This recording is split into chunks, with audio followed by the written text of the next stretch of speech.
तो बच्चा यहाँ बैठ के कुरान पढ़ रहा था, तुम लोगों ने उसे बाहर निकाल दिया। कौन जीत रहा फिर आज? माशाल्लाह बहुत प्यारे दोनों में। लोग ज़रियाब के बारे में पूछना शुरू हो गए हैं। Regret only if I'm not around you. तुम एक बार फिर सोच लो। 2 प्रपोजल्स भी आए हैं। मेरा बस चले ना तो मैं यहाँ कर देती तुम्हारा रिश्ता।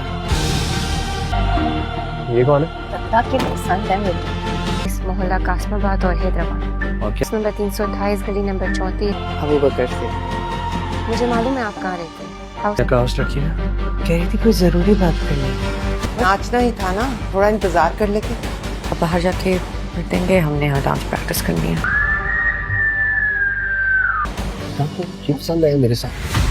जामिन एक बार फिर से ज़रियाब को समझाने की कोशिश करेगा कि मैं चाहता हूं तुम अमेरिका चली जाओ और अपनी पढ़ाई मुकम्मल करो, लेकिन ज़रियाब उसकी मोहब्बत में इतनी पागल हो चुकी है कि वो उसे साफ साफ इनकार कर देगी कि मैं तुम्हारे बगैर यहाँ से कहीं भी नहीं जाऊंगी। उसके बाद जैसे ही जामिन ज़रियाब को उसके घर छोड़ने जाएगा तो वहाँ अबू बकर अपनी माँ के साथ किश्वर खाला को मिलने आया हुआ होगा, जिसको देख कर वो ज़रियाब से पूछेगा कि ये लड़का कौन है। तो ज़रियाब उसे बताएगी कि ये वो लड़का है जिसे दादू मेरे लिए पसंद करती है, अगर तुमसे मैं मोहब्बत ना करती तो वो मेरी शादी इससे करवा देती। जिसके बाद वो सब उसे बहुत ही ज्यादा गुस्सा करने लग जाएंगे और अपना दुश्मन समझने लग जाएंगे। जैसे ही अबू बकर वहां बैठ के कुरान पाक पढ़ रहा होता है तो वो फौरन वहां पहुंचते हैं और उनको कहते हैं कि हमने जहां डांस की प्रैक्टिस करनी है, तुम जाओ किसी और जगह बैठ के पढ़ो। ये सब कुछ किश्वर आंटी इनकी देख रही होती है। तो जैसे ही वो कमरे से जाता है तो वो ज़रियाब की अच्छी खासी क्लास लगाती है कि तुम्हें ऐसा नहीं करना चाहिए था, तुम लोगों ने आखिर करना ही तो एक डांस था, तुम्हें डांस की वजह से उसका कुरान पाक पढ़ना सारा गलत कर दिया।